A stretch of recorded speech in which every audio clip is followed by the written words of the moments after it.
Stranger Than Fiction is a surreal seize-the-day movie featuring Will Ferrell in a dramatic role. Don't worry if you're not a fan of his whole pompous dumbass shtick, this isn't Semi-Talladega Man of Glory 6. Instead, Ferrell plays Harold Crick, an unremarkable man traveling on autopilot through an uneventful life until he begins to hear a disembodied voice narrating said life.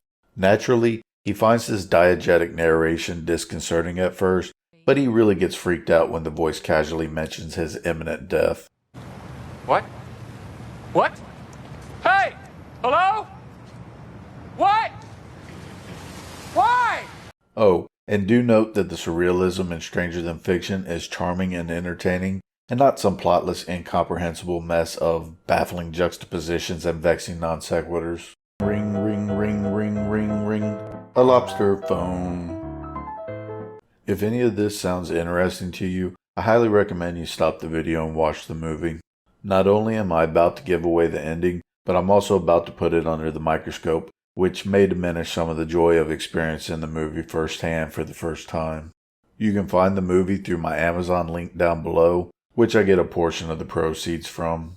For everyone who wants to explore the influence of surrealism on Stranger Than Fiction, watch on. I think I might actually have some meaningful insight this go round, and I'll try to throw in a few jokes for good measure.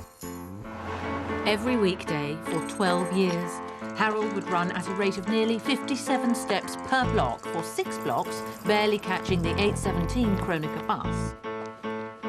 His wristwatch would delight in the feeling of the crisp wind rushing over its face.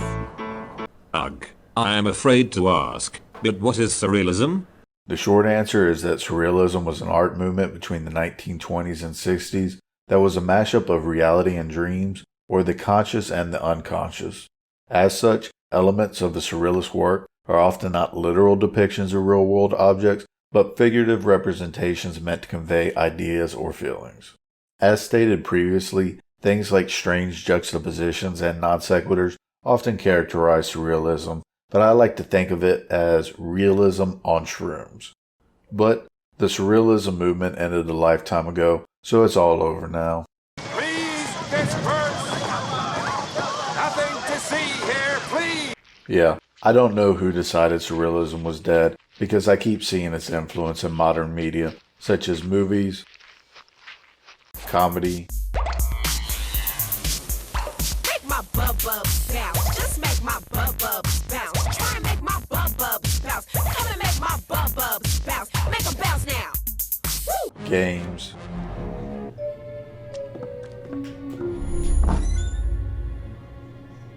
advertisements, Great nature smells. Great nature smells. Great. and whatever the fuck this is.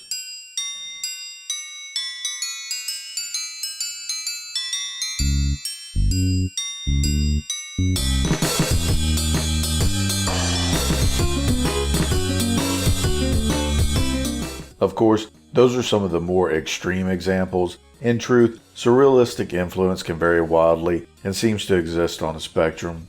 Towards one end, we might find things like The Big Lebowski with its dream sequences, and towards the other, everything David Lynch has ever made.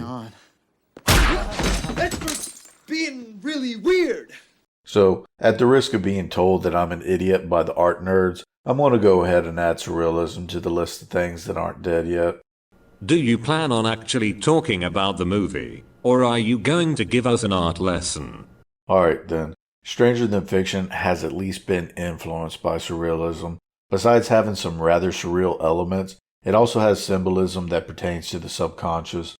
Oh, and the apple's kind of a giveaway as well.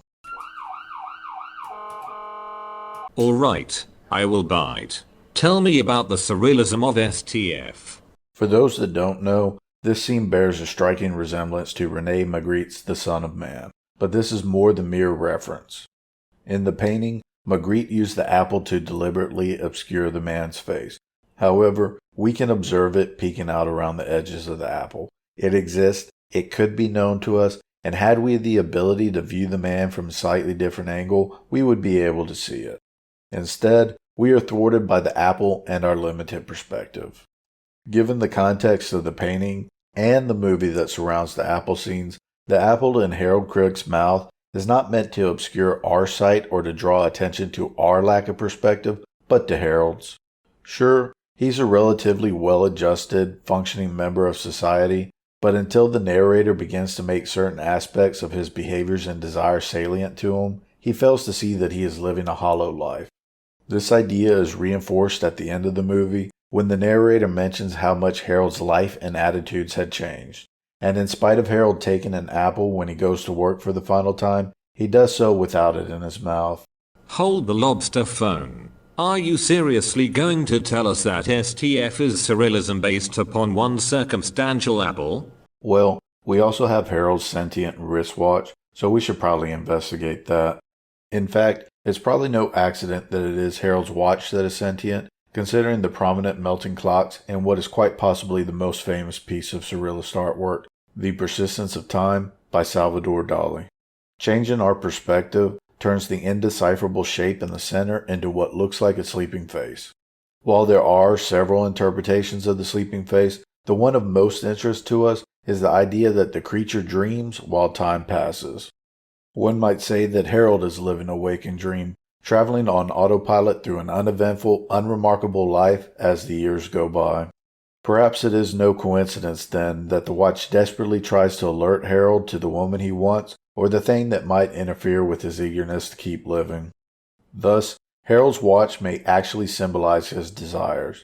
Indeed, when viewed from this angle, having the watch be what ultimately saves Harold's life may actually represent Harold's hopes and desires, saving him from a life not worth living. We also have Anna Pascal's flower tattoo, which draws parallels to the Great War, also by Magritte. Unfortunately, I find its meaning problematic.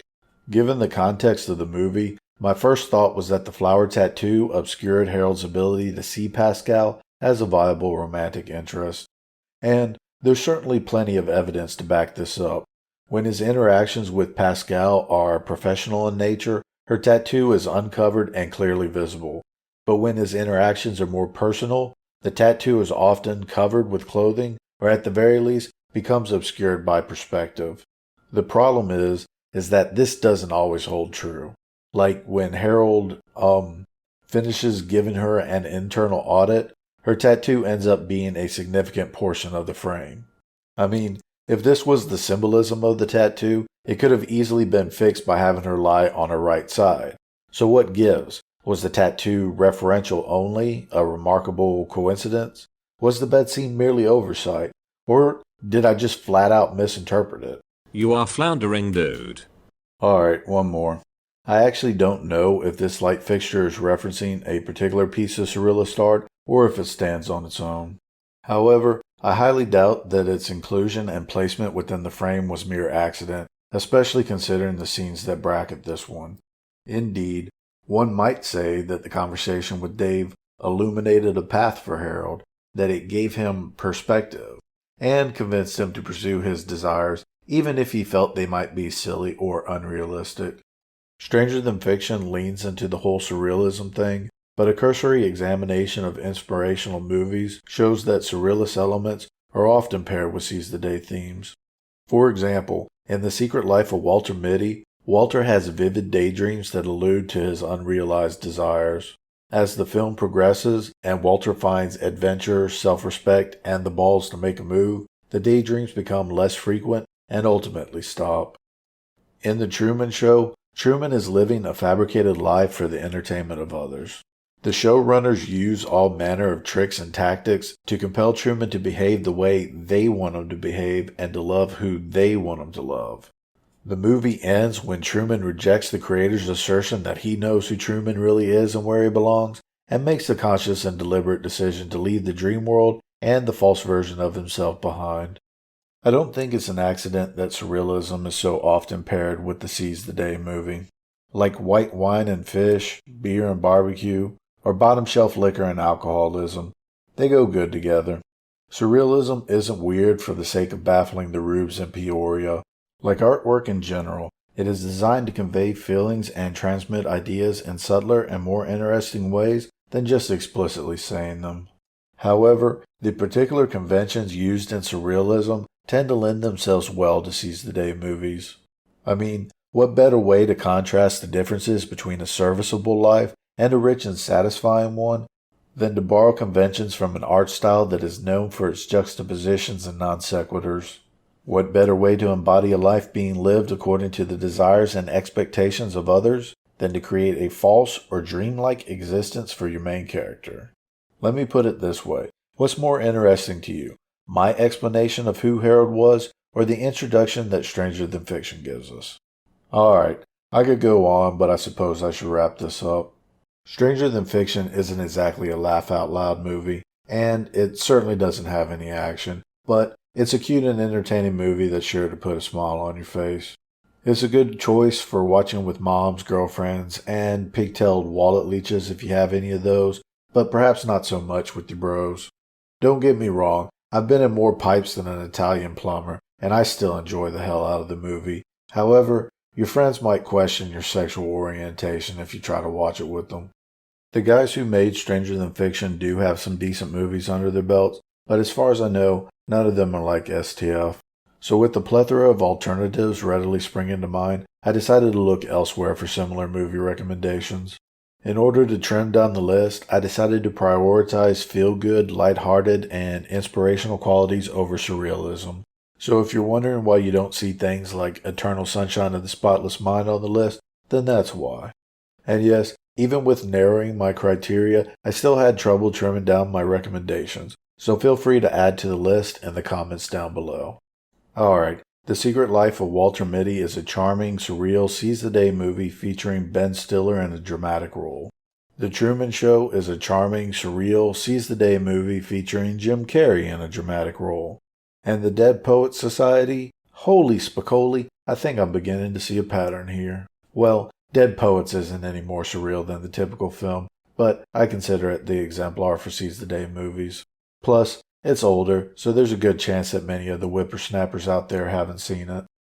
And you might also want to see if there are any surrealism art exhibits in your area. I mean, if you wanted to seize the day or whatever. Day seized! We're even. A+ winger! Alright, don't forget to support all your favorite content creators. In fact, I would greatly appreciate it if you would share this video with anyone you think might enjoy it. But this video was not as funny as his other ones, so I would not blame you if you did not. Until next time, like all the things I like, hate all the things I hate.